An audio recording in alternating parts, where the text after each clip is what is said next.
The X-Zone Radio Show with Rob McConnell is largely an opinion talk show. All opinions, comments, or statements of fact expressed by Rob McConnell's guests are strictly their own and are not to be construed as those of the X-Zone Radio Show or endorsed in any manner by Rob McConnell, Relmar McConnell Media Company, the X-Zone Broadcast Network, its affiliated networks, stations, employees, or advertisers.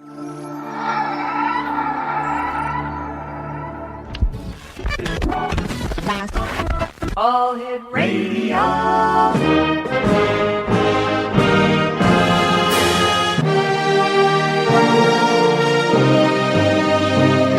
Welcome to the X-Zone, a place where fact is fiction and fiction is reality.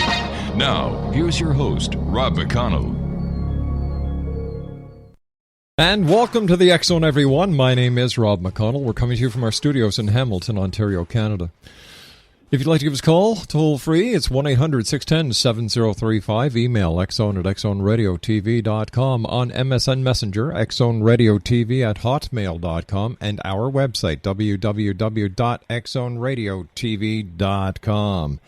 My guest this hour is Richard Freeman, and we've had the pleasure of having Richard on the show before. He's I guess we can say a well-endowed member of the X-Zone Nation.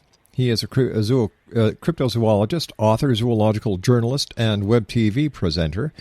He is also Zoological Director of the Center for Fortean Zoology and co-edits both the journal, Animal and Men, and several editions of the annual CFZ Yearbook. Richard has written, co-written, or edited a number of books, and has contributed widely to both Fortean and Zoological magazines, as well as other newspapers and periodicals, including the Fortean Times and Paranormal magazine. He has also lectured across the UK at such events as Fortean Times Unconvention, the Weeird Weekend, and at museums such as the National History Museum, the Grant Museum of Natural History, and the Last Tuesday Society. Now, he's taken a number of expeditions around the world in search of the unknown animals, including, now just listen to some of these, Exonation. In 2000, he went to Thailand to look for a species of a giant crested snake known as the naga. In 2003, Sumatra to search for an upright walking ape called orange pendek. Again in Sumatra in 2004 to look again for the orange pendek. 2005, he went to Mongolia on the track of the Mongolian death worm. In 2006, the Gambia to search for a dragon-like beast known as Nenki Nanka. Joining me now from his home in the beautiful British Isles, the United Kingdom, is Richard Freeman. And Richard, welcome back to the X-Zone. Great having you with us. Nice to be here, Rob. My goodness, you are so busy. What's new? I guess that's the main question. What is new? Well, I recently returned from my fourth expedition to Sumatra in search of the orang pendek, the upright walking ape that was mentioned earlier. And while we were over there, not only did we talk to witnesses, we found some hair, and for the first time ever, we found a handprint. Ooh. And this has been cast by one of my colleagues in quick-drying dental cement, and we've got a handprint for the first time of this mysterious ape. And the hairs we found have all been sent off for analysis to various laboratories, so we're waiting with bated breath. And at the minute I'm working, I'm virtually finished my new book on this unknown ape, which should be out in a couple of weeks. Wow. Tell me, Richard, with all the modern technology we have available to us these days, including Predator drones, satellites that can read the headlines off of a person who's reading a newspaper at a bus stand, how come we still have so many mysteries on this great, beautiful planet of ours? Well, one reason that springs to mind immediately is that even satellite cameras can't go through the canopy of a rainforest. True. And Sumatra, which is a large island in Indonesia, sixth largest island in the world, a lot of it is rainforest. And the place we're looking at, Kerinci Sablat National Park in the west of Sumatra, is the size of a small country. And it's a very dense rainforest. And even I, who's been there 4 times now, even I have only been around the edges. Very few people go deep into the interior. Richard, stand by, my friend. You and I have to take our first commercial break. We'll be back in 2 minutes. Exonation, Richard Freeman is our special guest to this hour. www.cfz.org.uk. We'll be back on the other side of this 2-minute commercial break as the X Zone continues with yours truly, Rob McConnell, from our studios in Hamilton, Ontario, Canada. Don't go away.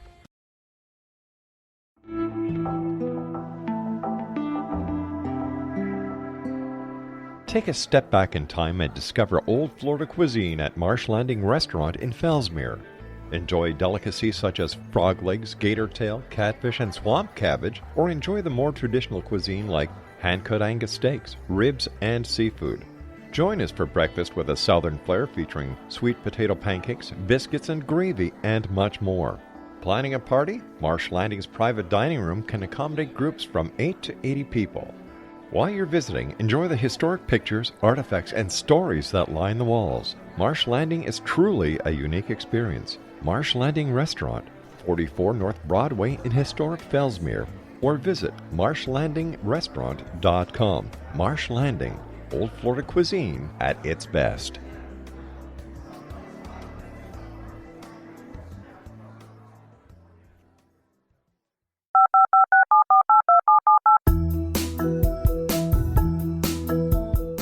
Did you know that when you're on the road with limited data or Wi-Fi, you can still listen to the X Zone radio show with Rob McConnell, The Science of Magic with Gwilda Wiyaka, X-1, Dimension X, Space Patrol, and every minute of the X Zone broadcast network by calling 213-401-0080, courtesy of Audio Now. No smartphone, app, or internet needed. It saves your data plan, and it's free if you have unlimited minutes. Call 213-401-0080 to listen on any phone, anytime, anywhere. Remember 213-401-0080 for the best of the paranormal, parapsychology, and sci-fi radio programming anywhere, 24/7, 365.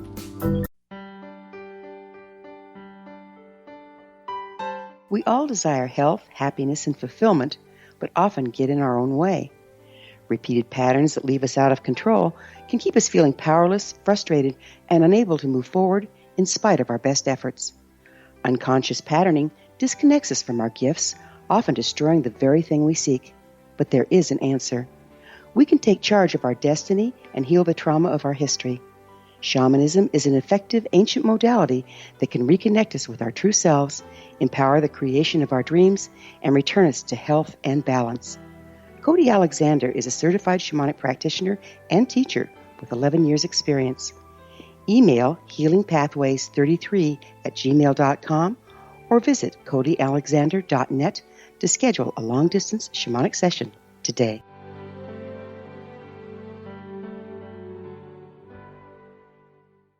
And welcome back, everyone. Richard Freeman is our special guest this hour. www.cfz.org.uk. Richard, where, in your opinion, is the most adventurous place that you have been on one of your many expeditions?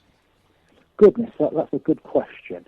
The place that I think was the most remote, the most alien-looking, and the most bizarre was Mongolia.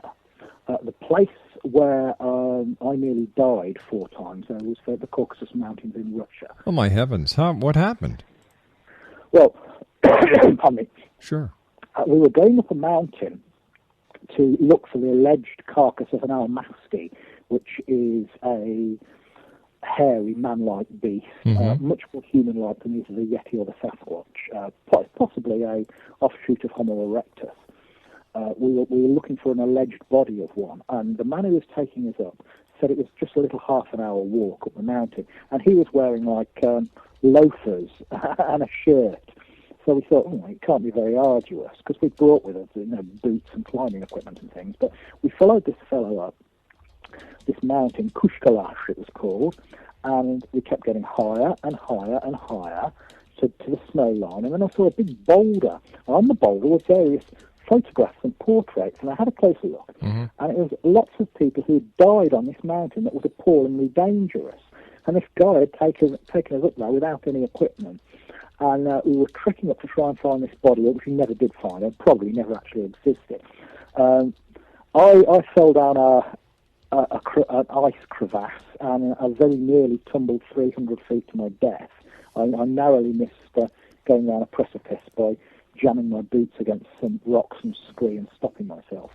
On the way back down, I got lost, separated from the rest of the group, and then I was walking along a cliff that was gouged out by a retreating glacier, and part of the cliff collapsed and left me hanging off a tree root in the style of Indiana Jones. Huh. And on the same expedition, I also nearly got washed away by rapids in a river.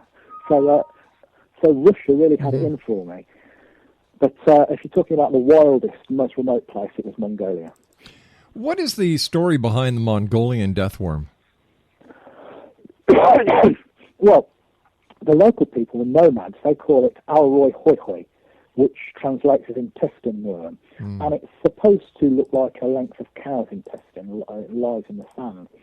It lives beneath the Gobi Desert and comes up from May through to September. Now, when the stories of it reach the West, it's been so exaggerated, it sounds like a monster out of Doctor Who. It can spit a corrosive yellow saliva that acts like acid. It can generate blasts of electricity, and it's killed people and camels and all sorts of things. When you actually go and talk to the nomads, their stories are much more sober. They say, with the electricity, they call it throwing lightning. They say that's purely folklore. They do believe it's poisonous and it can spit. They say it's about 2 feet long, shaped like a salami, scaly, reddish-brown coloured. It lives in the desert, and they're terrified of it. Whole communities will take their gurs, their collapsible circular tents, and their livestock, and move out of an area if they see a death worm. But nobody knew anybody who had actually been killed by it or even saw it spitting. A lot of people we talked to had seen it, and mostly they'd seen it just lying in the desert, and they left it well alone. One man saw it devouring a mouse, and another woman saw it slithering in and out of holes. It sounds like some sort of burrowing reptile, so it's probably either an undiscovered species of sandboa or an undiscovered species of worm lizard. I think that the poison and the spitting and everything else is apocryphal. There's a type of sandboa that lives in Somalia today, and the local people in Somalia and Africa call it the apris. And they believe it's so deadly, it doesn't even have to bite you to kill you. All you have to do is touch it and you'll fall down dead. In fact, it's a completely harmless animal. So I think something similar is happening with the death worm. Richard, are we any closer to proving once and for all that Bigfoot is real? Bigfoot, I think we're going to get that by luck rather than anything else. I think one is going to blunder out in front of a lorry, exit driver, exit Bigfoot. I think that's the way it's going to be proven. What does surprise me about Bigfoot is that nobody's brought one in yet. Yeah. Because in the US in particular, there are a lot of gun nuts. There are a lot of people with twitchy triggers. Yeah, that is. I often wonder why haven't they brought one in yet? It's not like the Himalayas or Tibet, where there's virtually nobody there and there's great forests and mountains where no one ever goes. A lot of these woods in the US are hunting season are crammed full of Elmer Fudd-type characters with big guns. So why haven't they brought one in? Yeah, I find it rather amazing that after all these years, and even with all the digital cameras and all the forest rangers, the members of law enforcement that work in the forest, the foresters themselves, and the people who are actually going out and looking for Bigfoot, nobody's come back with that all-proof, bearing, smoking gun photo. That's why I would, if I'm financing an expedition myself, I'd rather concentrate on the Asian man beasts, things like the Yeti, the Almasti, the orangutan deck. Now, I think the evidence for them is somewhat more compelling. Somebody was talking to me about something called a yokai, or yoki? The yokai. Yokai. Yokai are a different kettle of fish. They are, broadly speaking, monsters and ghosts from the folklore of Japan, which really does have the most insane, weird, eccentric, and bizarre folklore of any country on the planet. So a yokai, it can be anything from a dog with shape-shifting testicles to a huge dragon miles and miles long. Only on the X Zone would you ever hear a phrase that has shape-shifting testicles and the word dog in the same sentence. They're called, these particular things are called tanukis, or raccoon dogs, and they're a real animal. They actually exist. They're a small breed of wild dog found throughout Asia, and they have somewhat raccoon-like markings, although they're not closely related to raccoons. In the mythology of Japan, they have shape-shifting testicles which they can use as weapons. And in one story, they like to play tricks on human beings. In one story, a tanuki transformed his testicles into a tea shop where two men sat drinking, and they only found out they were inside a tanuki's testicles when one of them dropped some hot ash from his pipe onto the floor and burnt the tanuki's testicles. Do you believe that? Of course not. But it's a great story.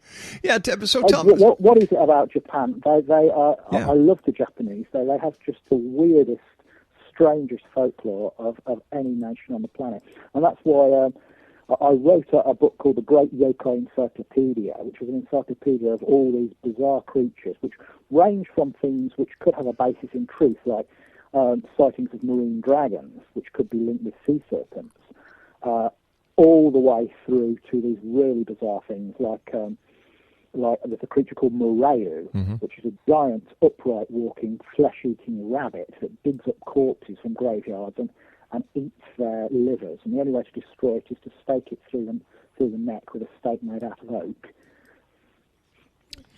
Well, so why are there so many weird folklores coming out of Japan? Well, that's one of the questions that I address in the book. I think the answer to it is we have to look into Japan's history. It's a place that's had a lot of mixing of religions. The Chinese went over there, I think it was in the 4th century, and they recorded some of the early people there living in mound-like structures where there was a priestess that no one would see, and she would commune with the gods. And one man would go in and talk to her, and she communed with the gods, and then gave the information to this man who gave it to the tribe. And that's where we might get the goddess of the rising sun in the modern pantheon of Japanese gods and goddesses from. We have the Ainu, which are the original Aborigines of Japan, who have their own religion, which is very animist, and they worship bears. And they were forced out and marginalised by the modern Japanese, who came in from mainland Asia, and they brought Shinto with them, which is a religion that has a lot of ancestor worship and spirit worship in. There's no sort of central gods and goddesses. And then we've got the Buddhism on top of that as well. So we've got this melange of different belief systems. And one thing how that happens when a religion becomes dominant, it will often either absorb or demonize the deities of the previous religion. And I've seen this before in other places. So many of these bizarre creatures may have been actual deities or spirits from one of the earlier religions. The Tengu, the birdmen, which are very prevalent in Japanese legend, they apparently have their genesis back with Shinto, and even further than that, they may have been some sort of animist bird worship of the very early people in Japan. And you've got to remember, Japan became literate very, very early. They got the printing press and things like that. So I think it's this mixture of different religions and different beliefs and the creatures therein have made this bizarre menagerie of these things called yokai. When it comes to Asia, the Yeti, is it real? Is it a myth? Is it a legend? Is it a folklore? The Yeti is almost certainly real. Really? It's one of the most believable of all the man-beasts, and one of the most poorly understood. The man in the street, if you ask him about the Yeti, he'll probably think it's a white-furred creature that lives up in the snows, and it's sort of like a cross between a gorilla and a polar bear. Nothing could be further from the truth. There's never been a sighting of a white Yeti, ever. The fur of the Yeti is black, chestnut brown, reddish brown, never ever white. It doesn't live in the snow, it lives in the forest. There's nothing up above the snow line for it to eat. Stories of the Yeti go back way into the mists of time. And in China, where it's known as the Yeren, or wild man, some hairs were procured in the 1980s. They were analysed in 3 separate laboratories, and it all came up with the same answer: unknown primate. All right, you and I have to take our commercial break. We'll be right back after the news. Richard Freeman is our guest. My name is Rob McConnell, and this is the X Zone, coming to you from our studios in Hamilton, Ontario, Canada. This is the X Zone Broadcast Network, broadcasting worldwide on broadcast affiliates and satellite program providers, including CNN Broadcast Network, Sirius Satellite Network, Star Media, Good News Radio Network, Angel Broadcast Network, Wiki Broadcast Network, and WPBN TV. For more information on the X Zone Broadcast Network, visit us at www.xzbn.net.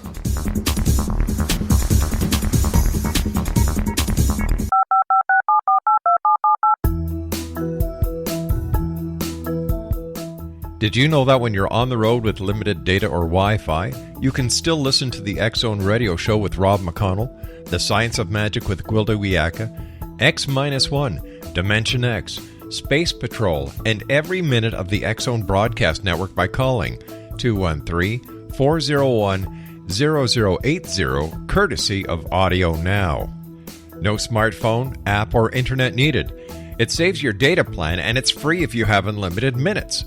Call 213-401-0080 to listen on any phone, anytime, anywhere. Remember, 213-401-0080 for the best of the paranormal, parapsychology, and sci-fi radio programming anywhere, 24/7, 365.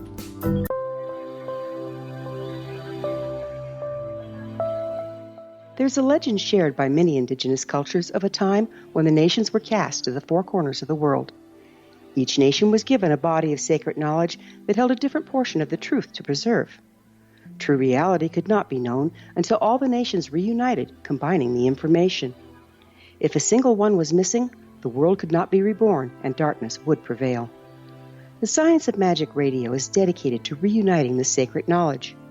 With the understanding, none of us has all the answers, but together we can open new perceptions and possibilities. Through our combined vision, the world can be reborn into a place where darkness no longer prevails. Join me, Gwilda Wiyaka, and the Science of Magic daily on the X Zone Broadcast Network, xzbn.net, or visit us at thescienceofmagic.net.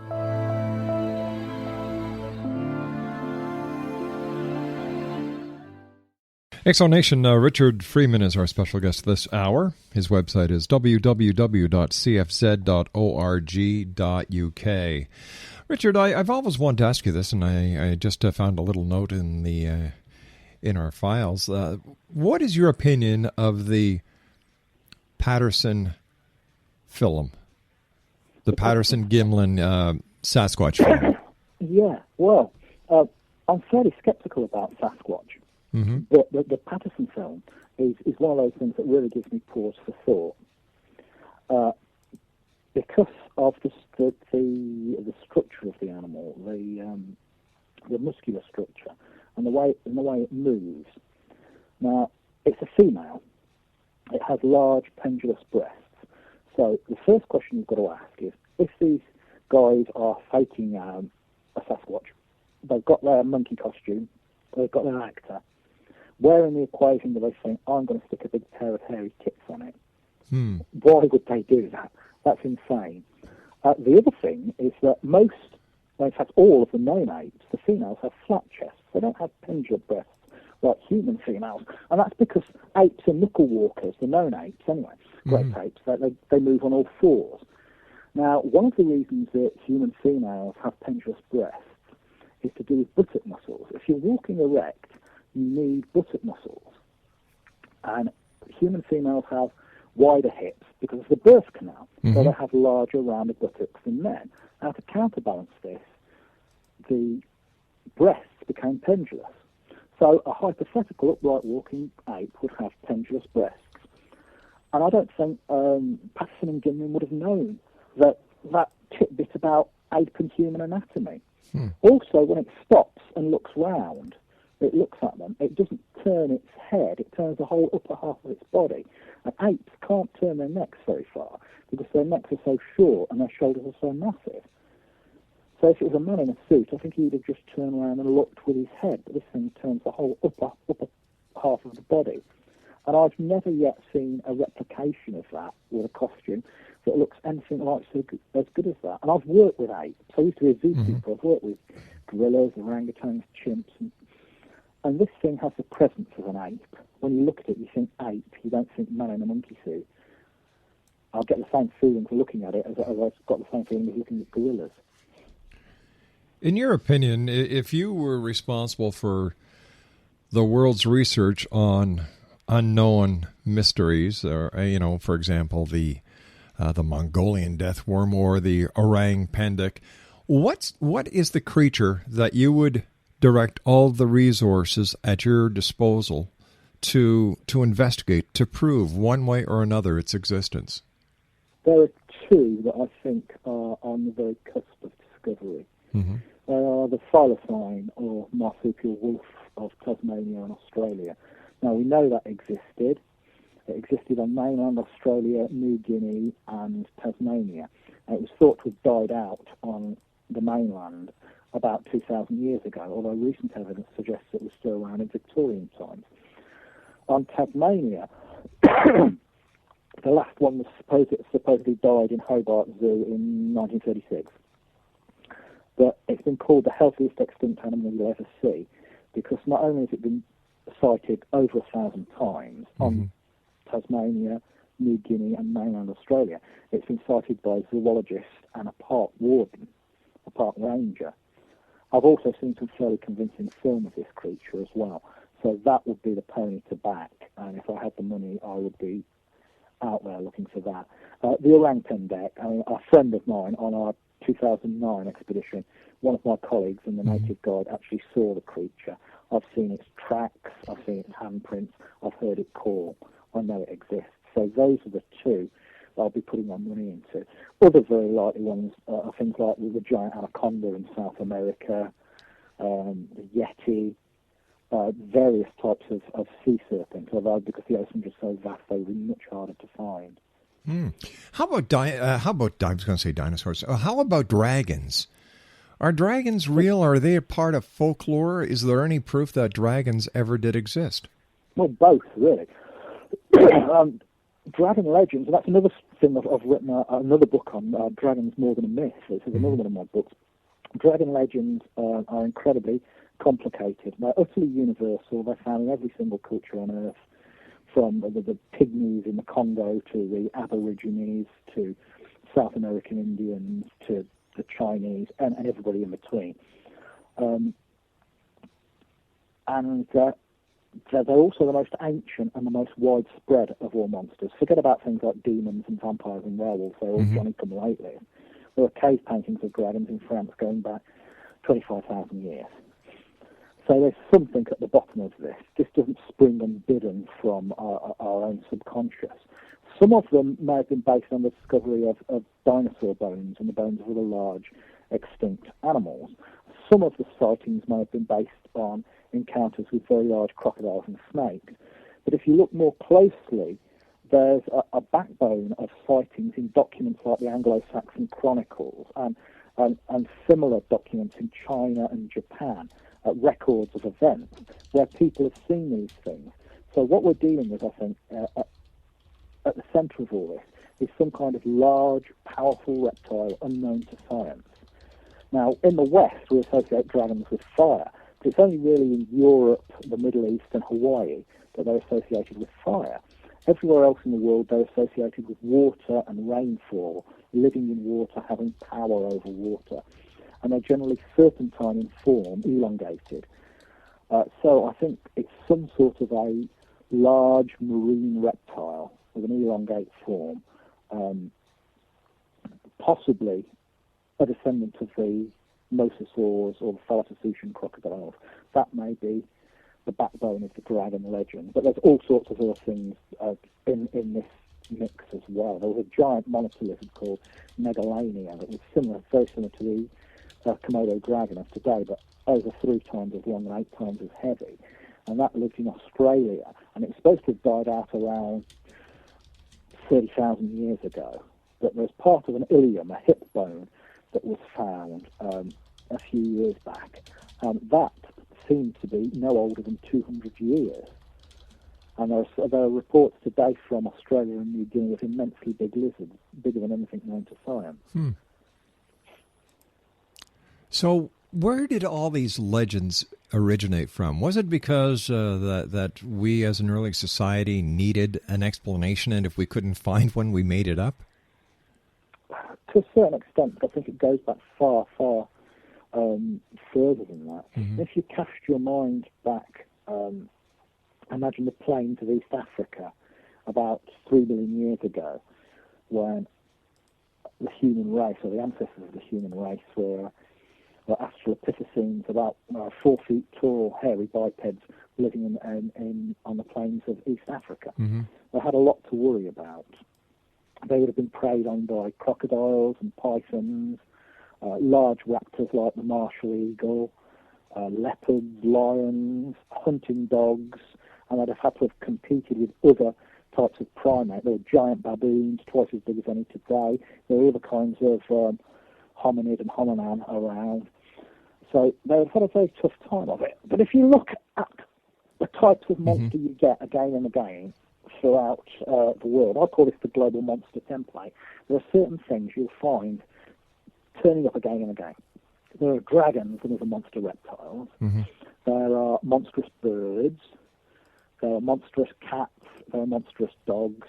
There are little people, and there are giants. And these are all sort of like an analogue of things that would have been competing with or preying on our primitive ancestors.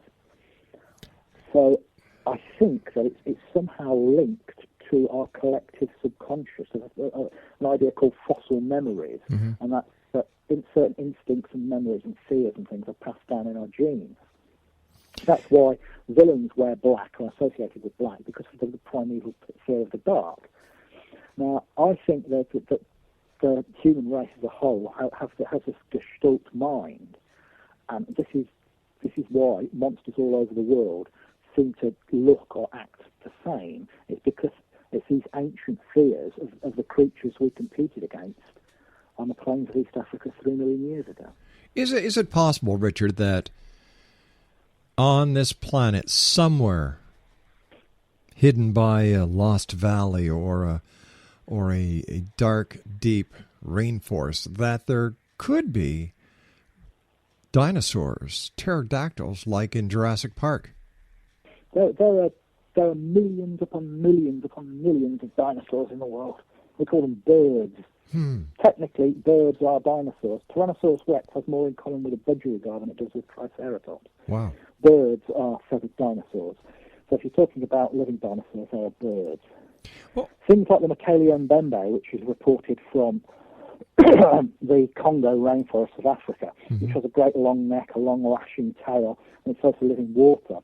Some people have linked this with a sauropod dinosaur, but what they're linking it with is the Victorian view of sauropod dinosaurs, not how we know they are today. Sauropod dinosaurs are long-necked herbivores. They didn't live in water. They roamed around on land in herds like elephants or giraffes. The thing in the Congo, whatever it is, spends a lot of time in water. I think it makes more sense that it's some sort of giant monitor lizard rather than a surviving dinosaur. So yes, there are surviving dinosaurs. They're birds.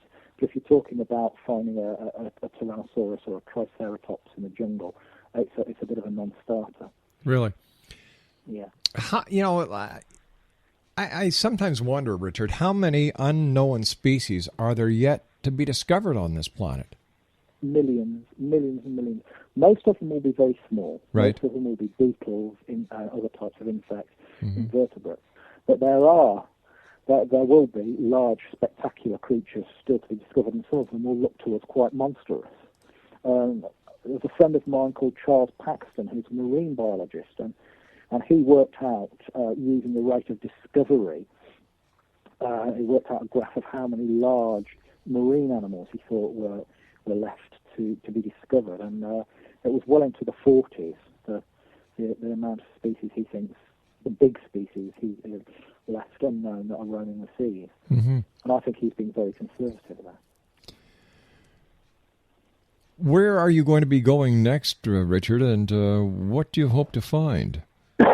Well, It's all down to the folding green stuff. It's all funding in the end. Yeah. I'm hoping next year to go down to Australia and Tasmania to look for the thylacine. It's the emblem of the Centre for Fortean Zoology. We've never looked for it yet. It's the mystery animal most likely to exist, and we've got a lot of contacts and friends down there. So we're hoping to get out there if we can get the money together next year. Maybe we'll be going to Lake Seljord in Norway with my friends Andrew Sanderson and Adam Davis to search for the serpent of Lake Seljord. Mm-hmm. And I'm always up for going back to Sumatra for another crack at the orang pendek. It's all down to what funding we can get, what money we can get together. But there's a growing interest in these sort of things. Do you know there's a singer, Kate Bush? I'm sorry? You've heard of Kate Bush? You've heard of the singer Kate Bush, haven't you? I believe so. Yeah. Her latest song is all about the Yeti. It's called Wild Man, and she's written a beautiful song about the Yeti. All right. So there's an interest here in these things. So what do the governments of these different countries, how do they react to your request to do an expedition in their country looking for an unknown species or to prove that the species does exist? Are they cooperative with you? We've never had any trouble from them at all. We've really? Never been stopped or questioned or hassled in any way by governments. I think my mate Adam Davis has had trouble in the Congo. Trouble with local officials and so forth in the Congo, mainly stopping him to try and get money out of him. Oh, yeah. That's the main thing, yeah. More of that folded green stuff. Yeah. What's the average cost of an expedition? It can differ wildly. It can differ hugely. When I was in Russia a few years back, the Caucasus Mountains of Russia, looking for the Almaty, there were 4 British guys, a Russian guy, 2 Ukrainians, and a dog. And we were over there for 3 weeks, and it cost about 800 UK pounds, 1,000 euros. So 800 UK pounds would be something like $15,000. Is that a lot? Not at all, no. No way. You and I have to take our final break, my good friend. I want to thank you so much for coming on the show today, Richard. Always great talking to you. Continued success with everything that you do. And I'd love to talk to you one time when you and say, you know what, we proved it. We've got the death worm. We've got the orang pendek, or we've got Bigfoot. And if anybody's going to do it, I believe it's going to be you. So please stand by. We'll be back on the other side of this commercial break as the X Zone continues from our studios in Hamilton, Ontario, Canada, with my guest this hour, Richard Freeman. His website is www.cfz.org.uk. My name is Rob McConnell. I'll be back after this break. Don't go away. This is the X Zone Broadcast Network, broadcasting worldwide on broadcast affiliates and satellite program providers, including CNN Broadcast Network, Sirius Satellite Network, Star Media, Good News Radio Network, Angel Broadcast Network, Wiki Broadcast Network, and WPBN TV. For more information on the X Zone Broadcast Network, visit us at www.xzbn.net.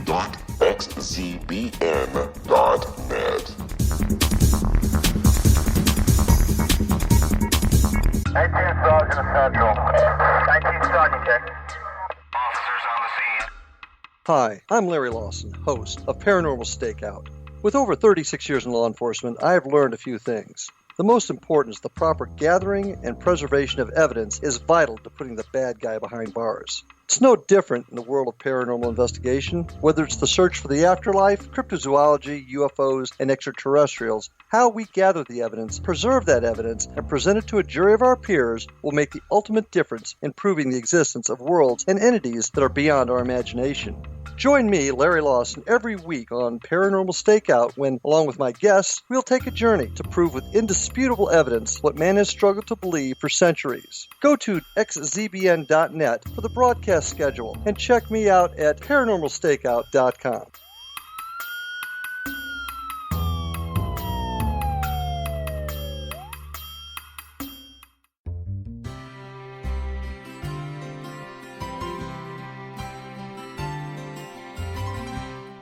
True healing must address 4 levels: physical, emotional, mental, and spiritual, for us to live joyful and productive lives. We tend to treat 3 of the 4, leaving the spiritual languishing. If you're tired of the same dysfunctional patterns cropping up in your life, Soul Balancing is for you. Trixie Phelps, owner and founder of Soul Balancing, is a naturally gifted energy healer trained in numerous esoteric forms, including shamanism. Trixie has created a powerful modality that safely and effectively clears your energetic field. A Soul Balancing session can remove interference, heal trauma, and restore your hope. Contact Trixie for a life-changing long-distance session today. www.soulbalancing.world.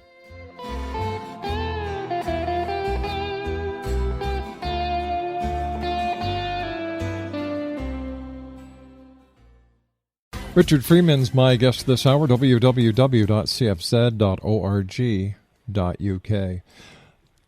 I would imagine in these hard and economical times, it's much harder for you as a person who's trying to put together an expedition to get that all-important cash. Yeah, it is. Yeah. The last figure I got wrong into that. I meant $1,500, not $1,000. Some difference. Yeah. Yeah, but an expedition can range from anywhere from 8,000 UK pounds to as little as 800 UK pounds. Right. That's in my particular experience, but it's very hard to get any kind of funding. Well, how about organizations like the National Geographic Society? Do they supply people like yourself with expedition funding? Well, my first expedition to look for the Naga, the giant snake, was for a documentary for the Discovery Channel back in 2000. But since then, not a sausage. Really? My old friend Adam Davis has been with the National Geographic a few times, but I haven't. You would think that TV stations would be falling over themselves wanting this stuff. Yeah. But we can never seem to get any funding from them. It's like banging your head against a brick wall. They're more interested in making lousy soap operas and reality television. Well, you know what? I think a major part of the problem is, Richard, that it is so inexpensive for independent production houses today to make a quote-unquote TV show. You know, back in the day, a good camera would cost $30,000. Then you'd need a good sound man. Then you'd need this, that, and the other thing. But today, with all the digitalized cameras, like you can actually buy a brand new 3D camera for less than $10,000, video camera. Yeah, and I don't know what television is like in Canada, but in Britain, a good 90% of it is dross. Absolute dross. It's crazy, and the biggest oxymoron that I've seen so far is a new oxymoron is reality TV, because there's nothing on TV that's real. No. There's a thing, I don't know if you have it over there, I pray that you don't. There's this dreadful thing called Big Brother, where they get a bunch of proles, sit them in a house and film them doing boring, tedious things. Now, why are they doing that when they could film myself and my colleagues off in a jungle or a desert or a mountain somewhere hunting a living monster? It doesn't matter if we don't find it. It's the journey. It's the excitement. It's going places where no Westerner has been before, which I've done on a number of occasions. Taking cameras into places that have never been filmed before. This is thrilling stuff, but no one wants to know.